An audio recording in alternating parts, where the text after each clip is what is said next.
BJP সদর urban জেলার উদ্যোগে সংবিধান গৌরব অভিযান সংগঠিত হলো শুক্রবার। সর্বভারতীয় কর্মসূচি হিসেবে এই সংবিধান গৌরব অভিযান উপলক্ষে এদিন এক পদযাত্রার আয়োজন করা হয়। বিজেপি সদর কার্যালয়ের সামনে থেকে এই পদযাত্রাটি সারা শহর পরিক্রমা করে রাজধানীর প্যারাডাইস চৌমুহনীতে গিয়ে শেষ হয়। সেখানে অনুষ্ঠিত হয় একটি সভা। এদিন এই পদযাত্রায় উপস্থিত ছিলেন প্রদেশ বিজেপি সভাপতি তথা সাংসদ রাজীব ভট্টাচার্য সহ বিধায়ক দীপক মজুমদার সহ দলের অন্যান্য নেতৃত্বরা।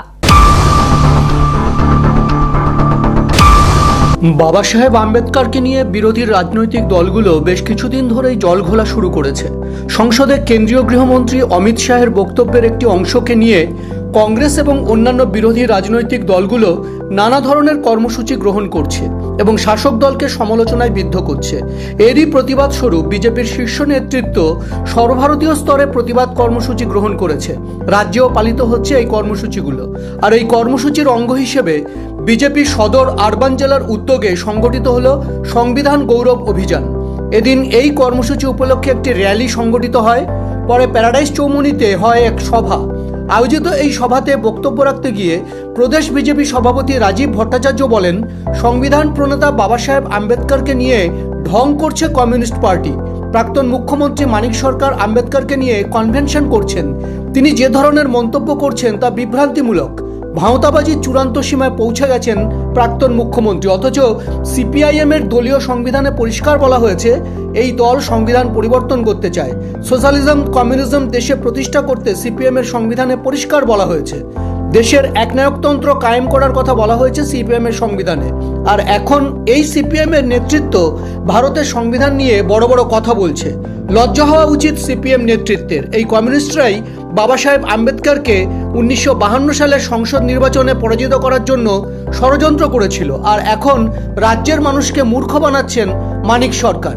বন্ধুগণ, তৎসঙ্গে এই কমিউনিস্ট নেতারা কমিউনিস্ট নেতারাও দেখছি রাজ্যের প্রাক্তন মুখ্যমন্ত্রী কনভেনশন করছেন বাবা সাহেব আম্বেদকরকে নিয়ে, মিছিল করছেন। আরে কিসের ভাওতাবাজির একটা সীমা আছে। আপনারা কমিউনিস্ট করেন, আপনাদের আদর্শ, আপনাদের নীতি সারা ভারতবর্ষের মানুষ জানে। আপনাদের সংবিধান communist party of India Marxist, আপনাদের সংবিধান রয়েছে। সংবিধান নিজেদের পার্টির প্রত্যেক পার্টির সংবিধান রয়েছেন। আপনাদের সংবিধানে কি রয়েছেন? আপনাদের উদ্দেশ্য কি? সংবিধানকে পরিবর্তন করা। এটা আমার কথা নয়, আমার কাছে রেকর্ড রয়েছে আপনাদের সংবিধানে। আপনাদের উদ্দেশ্য কি? আপনারা চাইছেন সোশ্যালিজম, কমিউনিজম সমস্ত স্টেটে সেটি এস্টাবলিশ করা এবং সমস্ত কিছু বাদ দিয়ে আপনারা ডিক্টেটরশিপ চালু করতে চান। আর সংবিধান নিয়ে আপনারা বড় বড় কথা বলেন। লজ্জা থাকা উচিত। এই ভীমরাও আম্বেদকরকে নিয়ে, বাবা সাহেবকে নিয়ে আপনারা কনভেনশন করছেন, আপনাদের প্রাক্তন মুখ্যমন্ত্রী গিয়ে বক্তব্য রাখছেন। আমি জিজ্ঞেস করতে চাই এই মানিক সরকারকে, আর কত ভাওতাবাজি করবেন? আর কত ভাওতাবাজি করবেন? আপনাদের নেতা, কমিউনিস্টের নেতা সেই ভীমরাও আম্বেদকর, উনি 1952 সালে মুম্বাইয়ে, সেন্ট্রাল মুম্বাইয়ে উনি নির্বাচনে দাঁড়িয়েছিলেন। আর সেই সময় কমিউনিস্টের নেতা শ্রীপদ অমৃত ডাঙ্গে উনি বলেছেন যে ভীমরাও আম্বেদকরকে নির্বাচনে জেতানো যাবে না, উনাকে আপনারা ভোট দেবেন না, প্রয়োজনে ব্যালট পেপার ছিঁড়ে ফেলে দিন, তবু ভীমরাও আম্বেদকরকে আপনারা ভোট দেবেন না।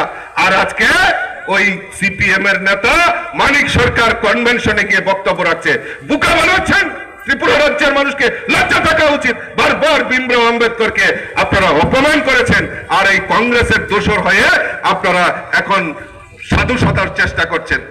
রাজীব ভট্টাচার্য এদিন আরো বলেন, দেশের প্রাক্তন প্রধানমন্ত্রী প্রয়াত অটল বিহারী বাজপেয়ীর কারণেই 1990 সালে বাবা সাহেব আম্বেদকরকে ভারতরত্ন সম্মানে ভূষিত করা হয়েছে। সংবিধান প্রণেতা বাবা সাহেব আম্বেদকরকে স্মরণীয় করে রাখতে বর্তমান কেন্দ্রীয় সরকার নিয়েছে নানা উদ্যোগ। বাবা সাহেব আম্বেদকরকে ঘিরে যে সমস্ত স্থানগুলো গুরুত্বপূর্ণ ভূমিকা নিয়েছিল, সেই সমস্ত স্থানগুলোকে প্রধানমন্ত্রী নরেন্দ্র মোদীর উদ্যোগে তীর্থস্থানে পরিণত করার সিদ্ধান্ত হয়েছে। কারণ বিজেপি সংবিধানকে মান্যতা দেয়, আর তাই বাবা সাহেব আম্বেদকরের অপমান ভারতীয় জনতা পার্টি কখনো মেনে নেবে না। এদিন রাজীব ভট্টাচার্য আরও বলেন, ভারতের সংবিধানে আগে ভারতীয় সংস্কৃতি ও ঐতিহ্য অনুযায়ী রামায়ণ মহাভারতের বিভিন্ন দৃষ্টান্তমূলক ছবিসহ দেবদেবীর ছবি ছিল, কিন্তু ষড়যন্ত্র করে এই সমস্ত ছবি সংবিধান থেকে সরিয়ে দেওয়া হয়েছে। তৎকালীন প্রধানমন্ত্রী জওহরলাল নেহরুর নেতৃত্বে এই অপকর্ম করা হয়েছে। ভারতবর্ষকে ভাগ করার চক্রান্তে লিপ্ত ছিলেন জওহরলাল নেহরু, আর সেই জন্যই জম্মু এবং কাশ্মীরে 370 ধারা লাগু করে রাখা হয়েছিল। ভীমরাও আম্বেদকর তার বিরুদ্ধে আওয়াজ তুলেছিলেন, কিন্তু তার কথা শোনেননি জওহরলাল নেহরু। এর প্রতিবাদ করেছিলেন ভারত কেশরী শ্যামাপ্রসাদ মুখার্জি। তিনি আত্মবলিদান দিয়েছিলেন কাশ্মীর নিয়ে আন্দোলনে, আর এই আন্দোলনের চূড়ান্ত রূপ দিয়েছেন প্রধানমন্ত্রী নরেন্দ্র মোদী। তিনি কাশ্মীর থেকে 370 ধারা বিলুপ্ত করেছেন। ভারতের অখণ্ডতা রক্ষায় ভারতীয় সংবিধানকে মান্যতা দিয়ে প্রধানমন্ত্রী নরেন্দ্র মোদীর এই ঐতিহাসিক সিদ্ধান্ত প্রমাণ করে দিয়েছে ভারতীয় জনতা পার্টির প্রত্যেকটি সদস্য দেশপ্রেমিক। ভীমরাও আম্বেদকরকে ভারত রত্ন দেওয়ার তো হিম্মত হয়নি।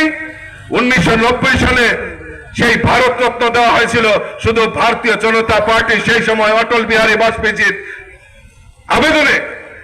সেই সময় ভারতবর্ষের সরকার সেই সময় ভীমরাও আম্বেদকরকে 1990 সালে সেই ভারত রত্ন দিয়ে সেখানে ভূষিত করা হয়েছে।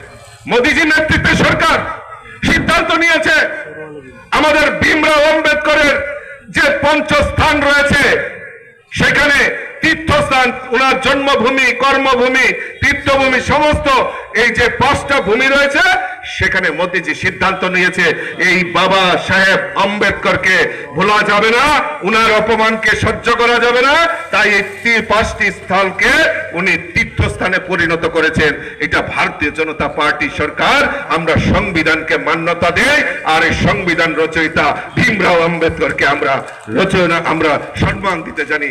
তাই আজকে আমরা সমস্ত ভারতবর্ষের এই সংবিধান গৌরব দিবস অভিযান আমরা করছি। বন্ধুগণ, আমার আলোচনা প্রথমেই বলেছিলাম, বেশি দীর্ঘায়িত করব না, কারণ অনেকক্ষণ ধরে আপনারা এই আমাদের মিছিলে অংশগ্রহণ করেছেন। তার জন্য আমি শহর জেলার সমস্ত সদস্যা, সমস্ত মণ্ডলের যারা এখানে প্রতিনিধিরা এসেছেন, সকলকে আমি ধন্যবাদ জানাচ্ছি।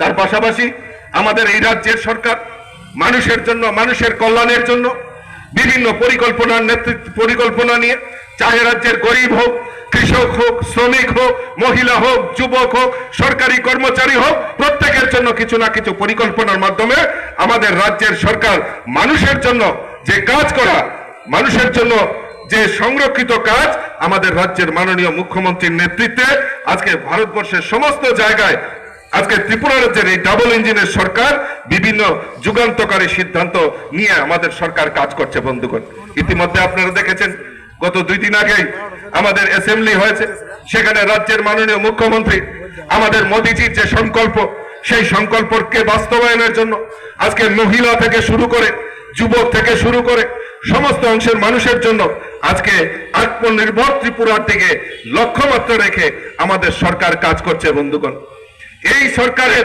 সহযোগিতা করার জন্য আমি আপামর জনসাধারণের কাছে বিনম্রভাবে অনুরোধ রাখছি। বন্ধুগণ, আমাকে মেয়র সাহেব কিছুক্ষণ আগে বলছিলেন, মেয়র সাহেব বলবো আমি কথা, মেয়র সাহেব আমাকে বলছিলেন, দাদা গতকালকে দেখলাম এক বিধায়ক স্টেজের মধ্যে খুব নাচ দাস করতেছে, কিন্তু আমরা তো পারি না।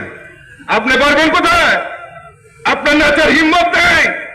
উনার হিম্মত আছে, কারণ উনার কাজ করতে হয় না। ওই আমাদের বিধায়কদের রাস্তায় মানুষের জন্য কাজ করতে হয়, কাজেই উনার কোনো কাজ করতে হয় না। তাই উনি আনন্দে আছেন, আনন্দে আত্মহারা হয়ে আমাদের রাজ্যের মাননীয় মুখ্যমন্ত্রী যে দিশা নিয়ে কাজ করছে, আইন শৃঙ্খলা থেকে শুরু করে সমস্ত কিছু নিয়ে মুখ্যমন্ত্রী যে কাজ করছেন, উনাকে কোনো ইস্যু নেই। উনি বিরোধিতা করতে পারছেন না, উনি সময় কাটাবেন কি করে, তাই উনি মঞ্চে এসে আনন্দ উল্লাস করছেন। মানুষের জন্য কাজ করতে হবে না। তাই মেয়র সাহেবের মতো যারা আমাদের বিধায়করা রয়েছেন, মন্ত্রীরা রয়েছেন, তারা সকাল থেকে রাত্র পর্যন্ত মানুষের সেবা করে সময় পান না নাচ করার জন্য, নৃত্য করার জন্য। তাদের কাছে অফুরন্ত সময় রয়েছে। ওই কংগ্রেসি 3 নেতা বলেছিল বিজেপিকে নির্বাচনের আগে শূন্যের কোটায় সিঙ্গেল কোটায় নিয়ে আসবেন। সিঙ্গেল তো হতে পারেননি, তারাই নিজেরাই সিঙ্গেল হয়ে গেছেন। তাই এখন খালি কীর্তন করেন হরে কৃষ্ণ হরে রাম, রাজকুয়াইলে বাতের কাম, তারাই নৃত্য করছে। বন্ধুগণ, মেয়র সাহেব আমি বলে বললাম সত্যি কথাগুলি। বন্ধুগণ, এদিন সাংসদ রাজীব ভট্টাচার্য আরও বলেন, এই দেশে পরিবারতন্ত্র চালু করেছিল গান্ধী পরিবার। স্বৈরতান্ত্রিক মনোভাব নিয়ে 1975 সালে ইন্দিরা গান্ধী ভারতে জরুরি অবস্থা ঘোষণা করেছিলেন। ভারতকে ধ্বংস করে দিয়েছে এই পরিবারতন্ত্র। এখনও গান্ধী শব্দটাকে ব্যবহার করে কংগ্রেসের তরফ থেকে ভারতবর্ষের মানুষকে বোকা বানানোর চেষ্টা চলছে। এর বিরুদ্ধে এবং ভারতের অখণ্ডতা রক্ষায় ভারতীয় জনতা পার্টির লড়াই জারি থাকবে বলে তিনি জানান। নিজস্ব সংবাদ প্রতিনিধি, এশিয়ান টাইমস।